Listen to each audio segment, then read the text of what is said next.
Welcome back to my YouTube channel. প্রিয় বন্ধুরা, আজকে আমি আলোচনা করব মুভ জেল সম্পর্কে। মুভ জেল অত্যন্ত পরিচিত এবং কমন একটি আয়ুর্বেদিক ওষুধ। আজকে আমরা জানবো এই ওষুধের নির্দেশনা, পার্শ্ব প্রতিক্রিয়া এবং ব্যবহার বিধি সম্পর্কে। তো যারা আমার চ্যানেলে নতুন তারা আমার চ্যানেলটিকে সাবস্ক্রাইব করুন এবং পাশের বেল আইকনটিকে বাজিয়ে দিন। মুভ জেল মূলত পেইন রিলিফের জন্য ব্যবহার করা হয়ে থাকে।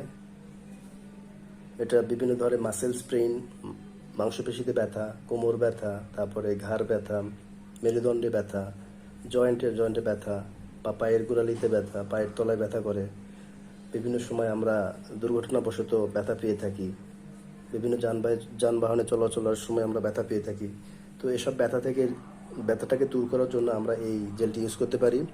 আমরা ব্যথা দূর করার সময় অনেক সময় আমরা ট্যাবলেট খেয়ে থাকি বা ক্যাপসুল খেয়ে থাকি। এটা আমাদের কিডনি এবং লিভারের জন্য অত্যন্ত ক্ষতিকর। যদিও আমরা জানার পরেও আমরা খেয়ে থাকি, কিন্তু এটা লং টাইম খাওয়াটা আমাদের কখনোই উচিত হবে না।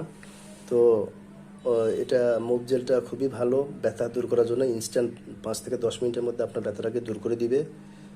তো অযথা আপনারা ব্যথার ওষুধ খাবেন না। ব্যথার ওষুধ বিকল্প হিসেবে মুভ জেলটা ইউজ করতে পারেন। অত্যন্ত কার্যকর এবং কমন এবং পরিচিত একটি ওষুধ এবং খুবই দ্রুত কাজ করে এই ওষুধটি।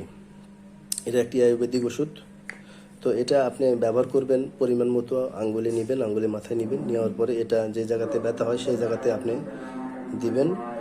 দেওয়ার পরে আপনি এটাকে মালিশ করবেন আলতো করে, তাহলে এটা 5 থেকে 10 মিনিটের মধ্যে আপনার ব্যথাটাকে দূর করে দিবে। এটা শিশু, বয়োবৃদ্ধ সকলেই ইউজ করতে পারবে। এটার কোনো পার্শ্ব প্রতিক্রিয়া নেই। তো এই ছিল আমার ভিডিও। সুস্থ থাকুন, ভালো থাকুন, দেখা হবে পরবর্তী ভিডিওতে। আর আমার চ্যানেলটি সাবস্ক্রাইব করুন এবং পাশের বেল আইকনটিকে বাজিয়ে দিন।